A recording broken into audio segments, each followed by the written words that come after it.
Namo tassa bhagavato arahato sama sambuddhassa. Namo tassa bhagavato arahato sama sambuddhassa. Namo tassa bhagavato arahato sama sambuddhassa. Mendengarkan Dhamma pada saat yang sesuai, itulah berkah utama.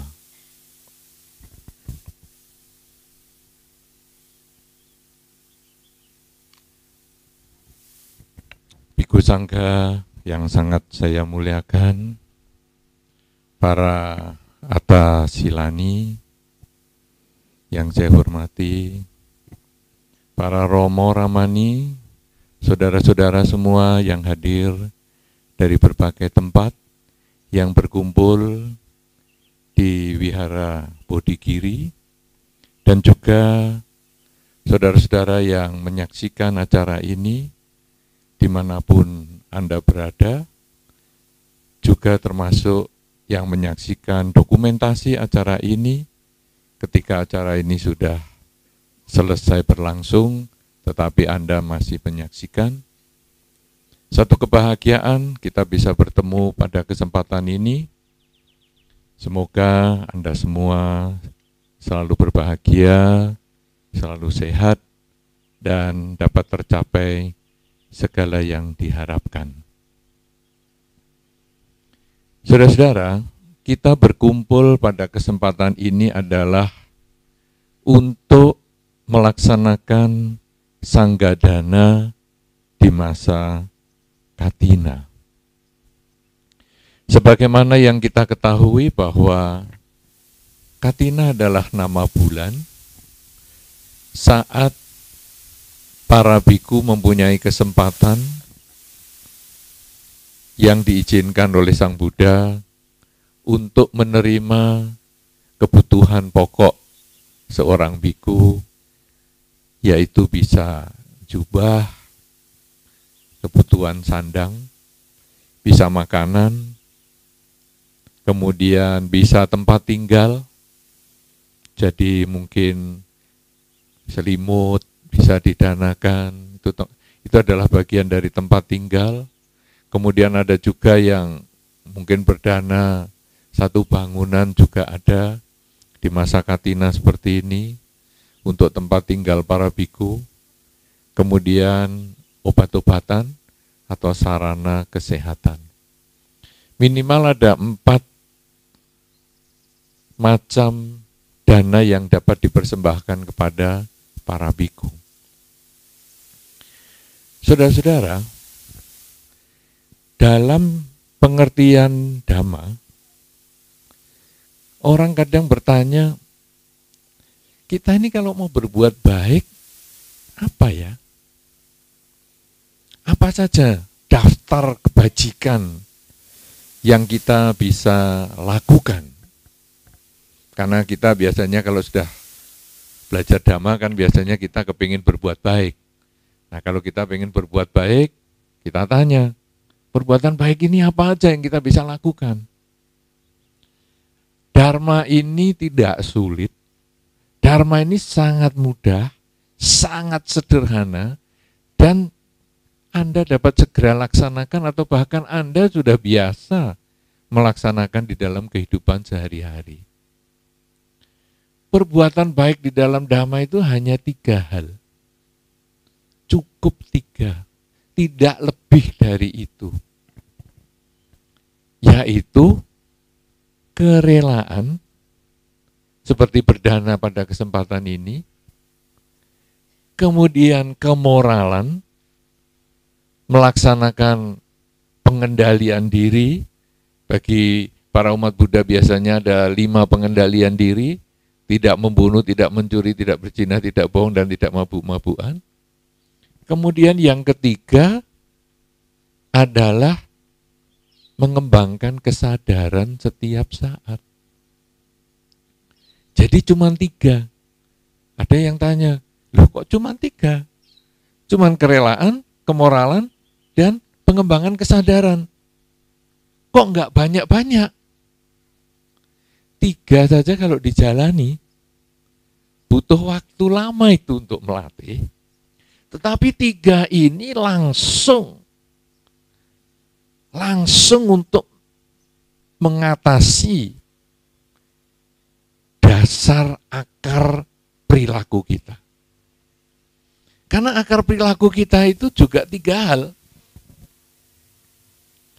Akar perilaku yang membuat kita menjadi orang baik, yang membuat kita menjadi orang tidak baik, yang membuat kita stres, yang membuat kita bahagia, itu ya cuma 3 hal.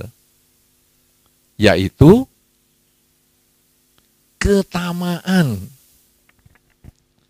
Tamak itu bisa menjadi baik kelakuan kita, tapi juga bisa menjadi tidak baik.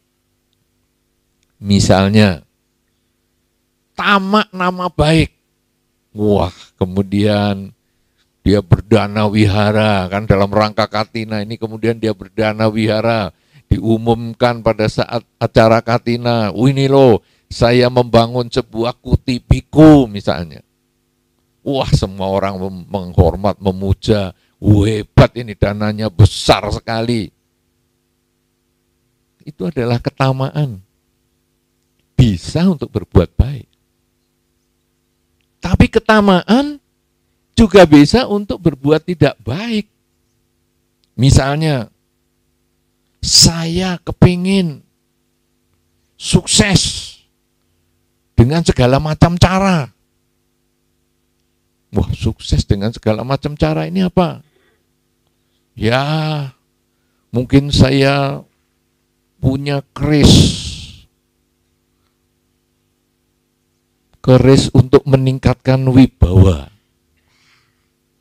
Jadi dalam budaya masyarakat itu ada itu, keris untuk meningkatkan perbowo atau wibawa itu ada.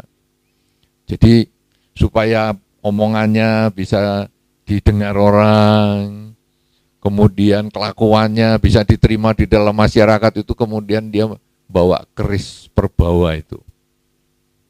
Tapi nyarinya keris ini, wah, ada yang menggunakan pengorbanan bermacam-macam. Yang kadang-kadang yang mungkin motong ayam, motong ini, motong itu, sesajennya itu. Nah, jadi ketamaan ini bisa juga menjadi perilaku yang buruk. Bisa baik, bisa buruk. Kemudian kebencian. Selain tadi ketamaan, yang kedua adalah kebencian sebagai akar perilaku. Kebencian ini juga bisa baik loh. Kadang-kadang kita itu bisa berbuat baik, tapi pada dasarnya kebencian. Saya benci sama dia, tapi saya masih tetap mau senyum sama dia.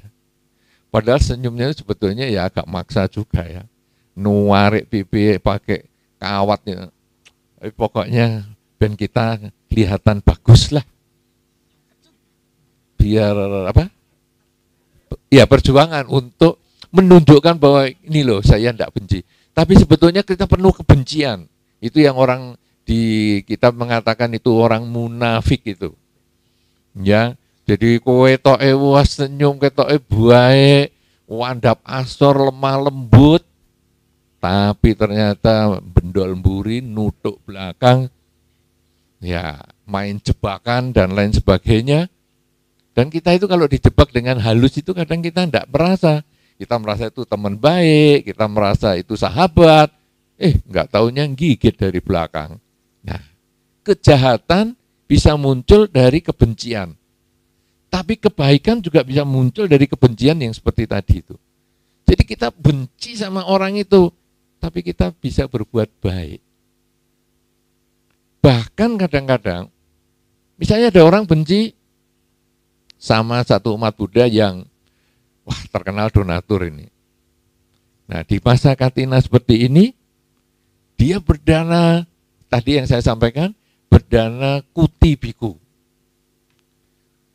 Kemudian dia diumumkan, di umat begini yang banyak ini dia mengatakan, nih saya dana kuti biku, sambil melirik sama donatur yang belum dana kuti biku itu.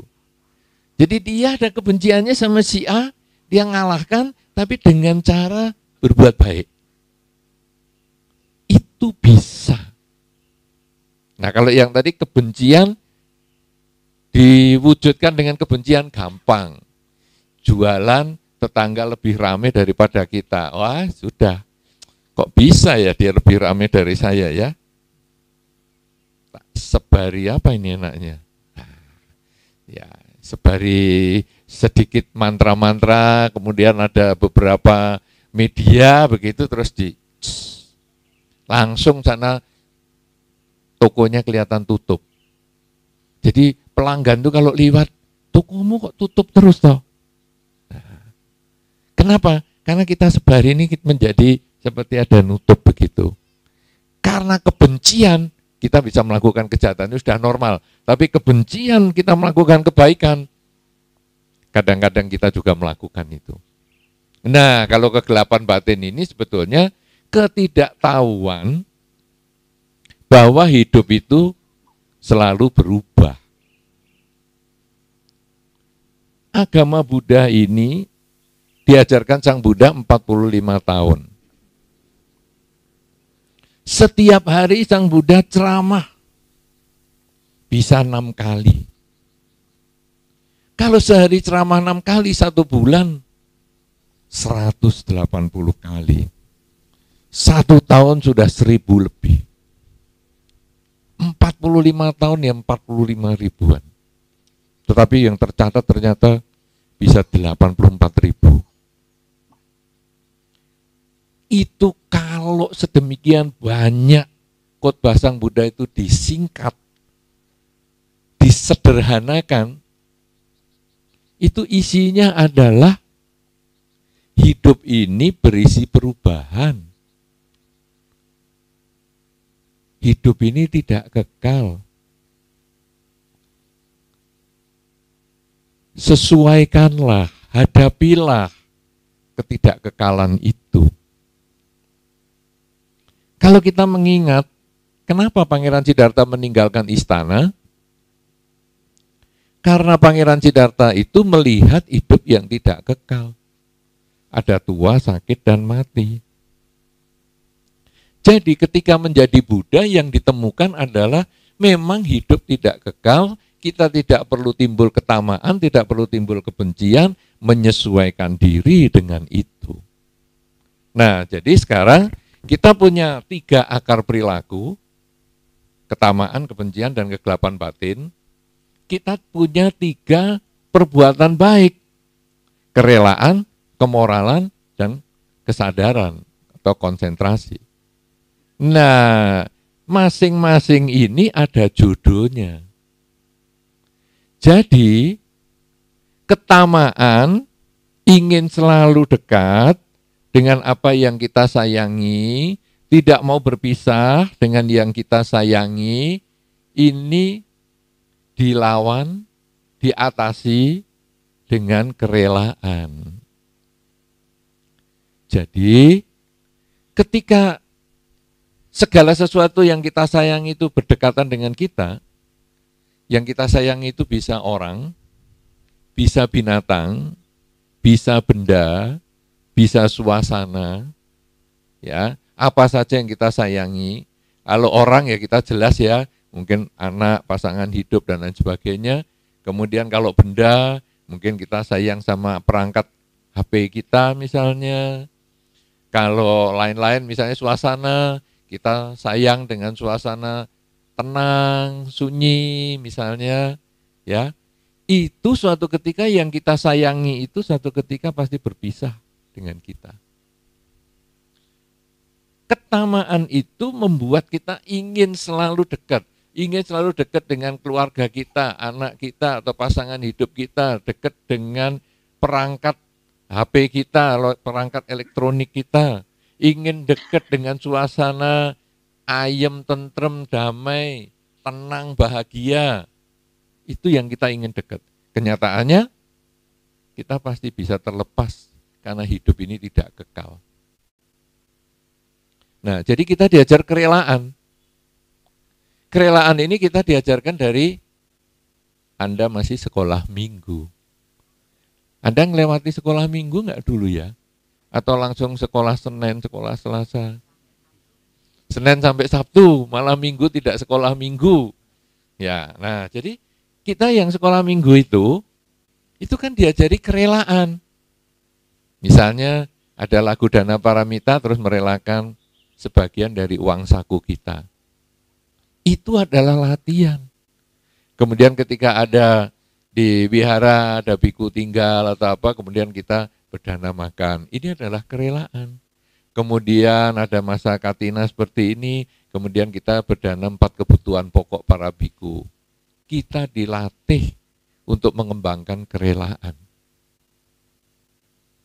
Kemudian kalau tadi di sini adalah ketamaan diatasi dengan kerelaan, kebencian diatasi dengan kemoralan. Yang benci ini jangan sampai kita melakukan pembunuhan. Pembunuhan itu mesti ya karena ada kebenciannya ya. Terutama misalnya ada semut ini jalan-jalan misalnya di kaki Anda misalnya langsung ini karena mengganggu Anda menjadi tidak tenang misalnya. Nah, kebencian itu dilawan dengan kemoralan. Kita, oh ini ada semut, dia juga pengen hidup. Oke, kita singkirkan. Ya, kebencian, ketamaan ya, kemudian tidak membunuh, tidak mencuri, tidak berzina, tidak bohong, tidak mabuk-mabukan. Semua itu adalah untuk mengendalikan kebencian kita. Nah, sekarang kegelapan batin, yaitu tidak mengetahui hidup yang tidak kekal, itu dilawan dengan kesadaran setiap saat. Kesadaran setiap saat itu adalah kita pagi bangun tidur, malam mau tidur, kita latihan. Latihan menyadari, saat ini saya sedang bernafas. Anda sudah bernafas dari bayi lahir sampai hari ini. Selalu menemani nafas Anda itu bersama Anda kemanapun Anda pergi. Tapi sudahkah Anda menyadari kapan dia bernafas masuk, kapan dia bernafas keluar? Kita kadang menyadarinya itu hanya kalau pas hidungnya buntu. Aduh, wah napas susah sekali ya. Kalau hidung buntu baru kita sadar sedang bernafas. Tapi kalau lancar, kita tidak tahu bahwa kita itu bernafas. Kita melupakan sahabat sejati kita ini. Nah, jadi pagi bangun tidur, malam mau tidur, kira-kira 15 menit, paling sedikit. Cobalah kita duduk diam, kemudian kita ngamati. Saat ini napas masuk, saat ini napas keluar. Saat ini napas masuk, napas keluar. Nanti pikiran ke tempat lain, tarik lagi. Napas masuk, napas keluar. Masuk, keluar. Jadi apa saja yang kita pikirkan, kita kembalikan ke pernafasan. Apa tujuannya? Tujuannya untuk menyadari saat ini berbeda dengan tadi, saat ini berbeda dengan nanti. Jadi melihat hidup itu tidak kekal, bahwa saya yang tadi berbeda dengan saya yang sekarang. Saya yang sekarang berbeda dengan yang nanti. Jadi itu yang kita lihat, ketidakkekalan itu. Kita tahu tadi kita pernah hidup, kita jadikan itu pelajaran. Kesalahan-kesalahan yang tadi jangan diulang sekarang ataupun di masa depan. Kebahagiaan-kebahagiaan yang tadi, ayo kita ulang lagi di zaman sekarang atau di masa yang akan datang. Jadi kalau sudah seperti ini, saat ini kita bisa memperbaiki masa lalu dan membangun masa depan. Masa depan yang menakutkan, mulailah kita hindari sekarang, saat ini juga. Jangan cuma kita pikiri menakutkan, tapi mulai hindari sekarang. Masa depan yang membahagiakan, mulai kita lakukan sesuatu untuk membangun masa depan itu. Sehingga pada saatnya nanti, masa depan yang membahagiakan itu akan lebih membahagiakan dibandingkan yang kita bayangkan sekarang. Nah, jadi perbuatan baik kita itu 3 untuk menyelesaikan 3 akar perbuatan. Sangat sederhana. Nah, hari ini saudara, hari ini Anda mempersembahkan sanggadana di masa katina. Ini menjadi satu dasar perilaku pengembangan kerelaan. Apakah kerelaan itu bisa menjadi dasar kemoralan? Bisa. Ternyata saudara, kalau tadi kita perbuatan baik kita adalah kerelaan, kemoralan, dan konsentrasi, ternyata kerelaan, kemoralan, dan konsentrasi itu nanti bisa bergabung. Dia tidak jalan sendiri-sendiri, tapi dia bergabung. Sekarang kita mulai dengan kerelaan. Anda mulai merelakan dengan berpikir sanggadana di masa katina. Berarti ini saya berdana kepada sangga. Berarti saya memberikan sesuatu yang dibutuhkan oleh sangga. Bukan sesuatu yang saya pengen carikan. Karena kalau saya pengen carikan untuk para biku, bisa macam-macam. Saya mau nyarikan televisi, saya mau nyarikan sisir, saya mau nyarikan sepeda motor. Jadi ngaco, karena saya mau nyarikan. Tetapi sekarang biku itu butuhnya apa? Karena saya mau sanggadana. Nah, jadi biku itu butuhnya sandang, pangan, papan, dan obat-obatan. Oke, yang paling gampang, sekarang saya mau dana jubah. Ini sederhana. Jadi saya mulai berpikir tentang kebutuhan pihak lain. Saudara-saudara, dengan cara seperti ini sebetulnya dana katina ini menjadi punya makna yang dalam sekali. Yaitu kita berpikir kebutuhan pihak lain. Kadang-kadang Anda sebagai orang tua yang punya anak dan lain sebagainya, kadang ngasih makan anak itu sesuai dengan apa yang Anda ingin kasihkan. Bukan, nak, kamu pengen makan apa, nak?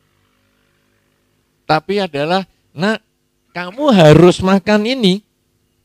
Enggak mau saya, kudu makan. Harus makan. Pernah begitu toh? Pernah toh? Nah, jadi ini kita berpikir saya mau ngasih apa? Kamu jangan macam-macam. Padahal kalau sekarang dengan dana katina ini lalu kita mikir, kebutuhanmu apa? Nah, nanti kepada anak kita lalu tanya, kamu butuh apa, nak? Oh, kamu butuh bakso ya, nak? Oh ya, tapi ibu punya mie, nak. Gimana? Kamu butuh apa, nak? Bakso, ibu punya mie, nak. Lah iya apa? Tetap mau beli bakso. Ya besok ya, nak, ya, mie dulu. Enak toh? Daripada mengatakan harus mie, makan bakmi, harus. Saya mau bakso, harus mie, enggak boleh. Nah, ini maksa. Tapi sebetulnya kita ya ada cara maksanya sedikit toh ini, tapi caranya kan lain. Bakso ya, nak, mau bakso toh? Ya, tapi ibu barunya punya mie hari ini, bakmi. Gimana, nak? Besok ya, nak, baksonya ya. Sekarang bakmi dulu ya, nak. Tetap makan mie dia. Tapi kan lain. Enggak merasa dipaksa. Oh ya, besok itu maksudnya ya besok itu hari yang berbeda. Jangan dikatakan besok itu ya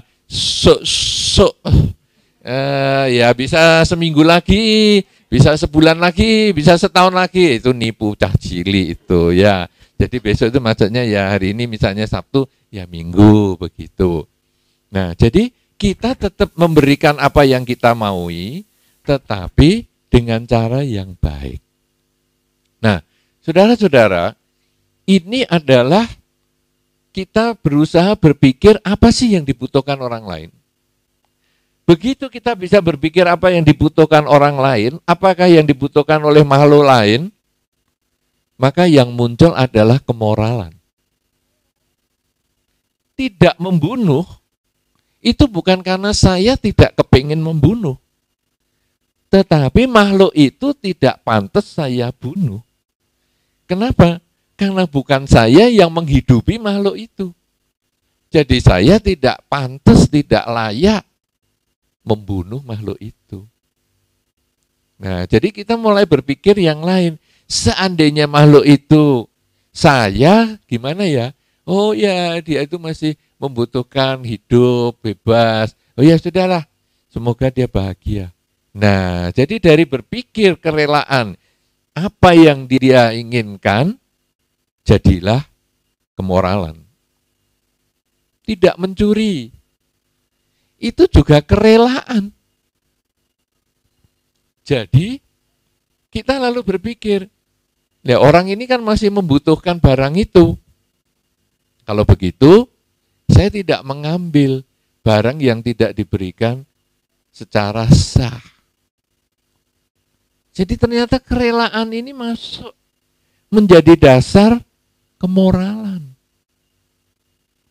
Wah, ini luar biasa sudah. Demikian pula pelanggaran kesusilaan ataupun perzinahan. Itu juga ternyata kerelaan juga. Apakah saya mau pasangan hidup saya digitukan? Kalau saya tidak mau, orang lain pun juga sama. Jadi saya tidak akan melakukan yang saya tidak mau mendapatkan seperti itu. Nah, kita mulai berpikir pihak lain. Ini sudah kemoralan. Tidak berbohong, wah sudah jelas. Bahwa saya tidak mau dibohongi, maka juga saya jangan sampai membohongi. Kenapa? Karena orang itu tentu tidak suka kalau dibohongi. Anda mau dibohongi enggak ya? Enggak mau ya? Tapi kadang-kadang ada juga tuh yang mengatakan, masakanku enak enggak, Mas? Ora enak, masakannya enggak enak. Kok jujur banget toh Mas? Bohong-bohong sedikit gitu loh. Biar saya lega. Pernah gitu enggak? Pernah ya? Berarti kan pengen dibohongi ya? Ada juga ya orang kepengen dibohongi. Ya. Nah, sebetulnya pada dasarnya orang itu tidak kepengen dibohongi. Kenapa? Karena tahu dibohongi itu menyakitkan. Kita sudah terlanjur percaya, loh hasilnya kok tidak sesuai dengan saya harapkan. Nah, biasanya kita nggak suka dibohongi. Jadi kita kemudian juga berkata jujur itu karena kita merasa orang itu membutuhkan kejujuran. Nah, kemudian mabuk-mabukan. Mabuk-mabukan masa kerelaan ya? Ternyata mabuk-mabukan ini dasar timbulnya pelanggaran kemoralan 4 lainnya. Kan tadi membunuh, mencuri, berzina, bohong, mabuk-mabukan. Ternyata dengan mabuk itu bisa membunuh, mencuri, berzina, bohong. Paling enggak bohong. Mabuk ya? Enggak. Oh sudah mukanya merah semua, mabuk ya? Enggak. Mabuk? Enggak. Mabuk toh? Enggak, kandani. Dikasih tahu enggak kok enggak percaya. Terus ngamuk. Terus botolnya didudukke, dipukulkan. Kan? Akhirnya kan jadi penganiayaan dan sebagainya. Nah, karena itu mabuk itu pun sebetulnya menjadi penyebab pelanggaran kemoralan. Nah, sekarang kita sudah tahu hubungannya kerelaan dengan kemoralan. Bagaimana sekarang dengan kesadaran? Ternyata dari kerelaan, kemoralan ini juga bergabung dengan pengembangan kesadaran setiap saat. Kenapa saudara-saudara? Ketika kita melihat ataupun merasakan kok ada gremet-gremet di sini ya, itu kita tidak langsung bus, tapi kita lihat dulu. Sebetulnya kita mengembangkan kesadaran, saat ini saya sedang apa? Saat ini saya sedang melihat. Oh, melihat ada semut. Kemudian semut ini juga mau hidup. Saya merelakan semut ini hidup. Kemudian diusir. Diusir ya enggak apa-apa. Tapi jangan dipites. Nah, saya usir. Nah, ditiup ya boleh. Tapi kadang-kadang ditiup kalau kita belum gosok gigi itu menyiksa juga semutnya. Langsung semutnya, ini kok ada angin ribut tapi embune. Baunya kok minta ampun, ini apa? Jadi semutnya kasihan. Iya, semutnya malah keracunan. Jadi kayak di anti obat mati malahan. Jadi ya kadang-kadang kita usir lah. Nah, tapi ini menunjukkan bahwa kerelaan, kemoralan, konsentrasi, kesadaran setiap saat ini ternyata satu. Jadi dia ini gabung. Tidak jalan sendiri-sendiri. Oleh karena itu saudara-saudara, ketika sekarang Anda mulai mengembangkan kerelaan, berdana, 4 kebutuhan pokok yang mungkin pada hari ini adalah dipersembahkan jubah. Saat Anda mempersembahkan jubah, Anda itu fokus. Nanti pada waktu mempersembahkan itu fokus. Saat ini saya sedang mempersembahkan jubah. Saat ini saya telah selesai mempersembahkan jubah. Kenapa saudara ketika kita fokus, kita itu menjadi lebih maksimal. Pikiran kita, ucapan kita, perbuatan kita hanya satu isinya, berisi kebajikan. Dan ini kalau membuahkan kebahagiaan, buahnya menjadi maksimal, menjadi yang tertinggi. Oleh karena itu saudara-saudara, kita tidak boleh meremehkan kerelaan. Kita kadang-kadang menganggap dalam dhamma yang penting meditasi. Apa itu kerelaan? Apa itu kemoralan? Karena pernah mengatakan atau pernah kita membaca di dalam dhamma, kata-kata meditasi adalah kebajikan yang tertinggi. Ya, ada semacam itu toh. Meditasi adalah kebajikan yang tertinggi. Jadi dianggap kerelaan dan kemoralan itu tidak ada apa-apanya.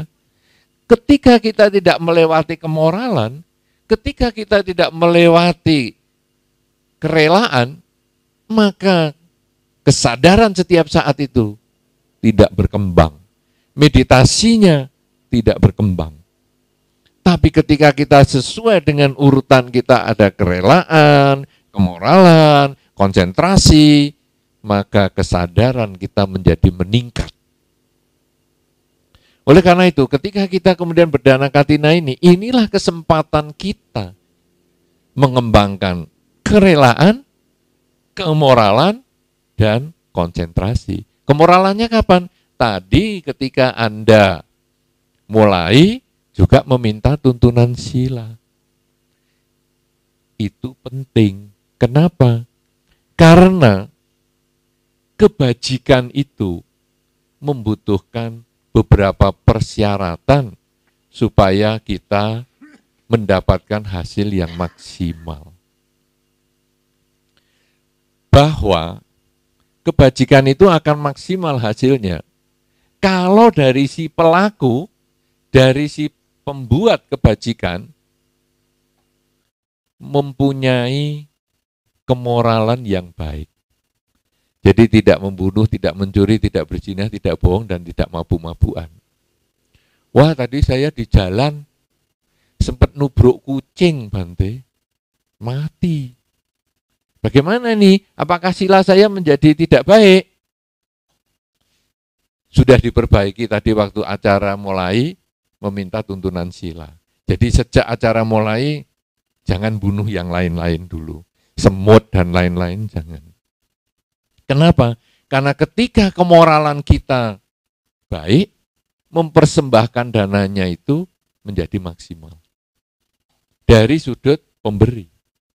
Dari sudut penerima, kita juga berusaha menjaga kemoralan.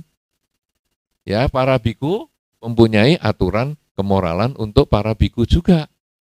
Jadi kita juga menjaga supaya apa? Supaya menjadi ladang yang subur untuk Anda berbuat baik.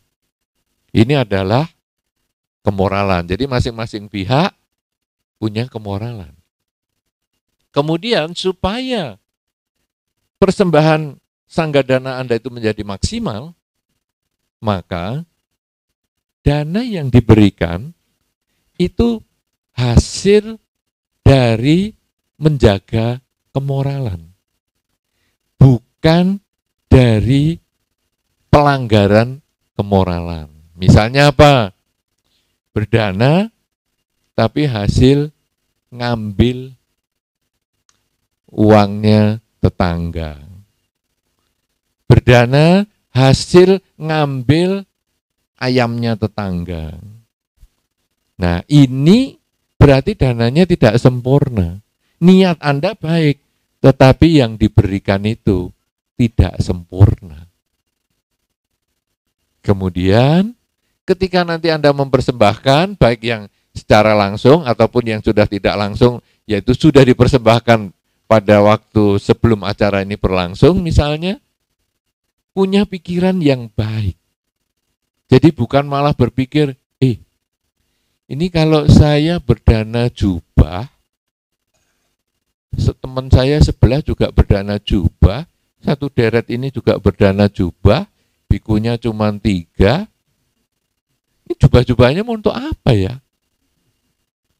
Apa mau untuk selimut, apa mau untuk tutup mobil, atau untuk tutup, ini sudah pola pikir yang negatif. Padahal kita di sanggadana, berarti diserahkan kepada sangga, ya terserah nanti sangga yang akan mengatur. Apakah akan diserahkan kepada biku yang lain, apakah wihara yang lain, dan lain sebagainya. Jadi pikiran kita ini kita jaga yang baik. Sehingga pada waktu persembahan itu, betul-betul menjadi persembahan yang murni. Baik ada yang mempersembahkan secara langsung, maupun yang secara tidak langsung. Jadi menjaga pikiran yang baik. Nah, dengan demikian saudara-saudara, kalau kesempatan sanggadana di masa Katina ini, kita bisa mempunyai pikiran yang baik, mempunyai kemoralan yang baik, mempersembahkan dengan tulus, maka sanggadana di masa Katina ini menjadi sempurna, dan kemudian buah kebajikannya akan memberikan kebahagiaan untuk Anda dan keluarga. Oleh karena itu saudara-saudara, kita tentu sudah memahami sekarang bahwa di dalam agama Buddha ada 3 kebajikan, yaitu kerelaan, kemoralan, dan konsentrasi. Kemudian 3 kebajikan ini untuk mengatasi 3 akar perilaku, yaitu ketamaan, kebencian, dan kegelapan batin. Dan ternyata kerelaan, kemoralan, dan konsentrasi ini tidak berdiri sendiri-sendiri, tetapi kerelaan menjadi dasar pengembangan kemoralan, kerelaan dan kemoralan menjadi dasar pengembangan kesadaran setiap saat. Dan persembahan sanggadana di masa Katina menjadi sarana bagi kita untuk mengembangkan kerelaan, kemoralan, dan konsentrasi sekaligus. Sehingga diharapkan akan membuahkan kebahagiaan untuk Anda. Dan inilah manfaat kita mendengarkan Dhamma pada saat yang sesuai, karena mendengarkan Dhamma pada saat yang sesuai, itulah berkah utama. Semoga dengan kebajikan yang kita lakukan bersama-sama dalam kesempatan ini akan membuahkan kebahagiaan untuk Anda, membuahkan kebahagiaan untuk keluarga Anda, sebagaimana yang Anda dan keluarga harapkan. Semoga Anda semua selalu bersemangat di dalam melaksanakan ajaran Sang Buddha. Semoga Anda sekeluarga selalu berbahagia di dalam pelaksanaan Dhamma. Semoga semua makhluk, baik yang tampak maupun yang tidak tampak, akan memperoleh kebaikan dan kebahagiaan sesuai dengan kondisi karmanya masing-masing. Sabbe sata bhavantu sukhitata.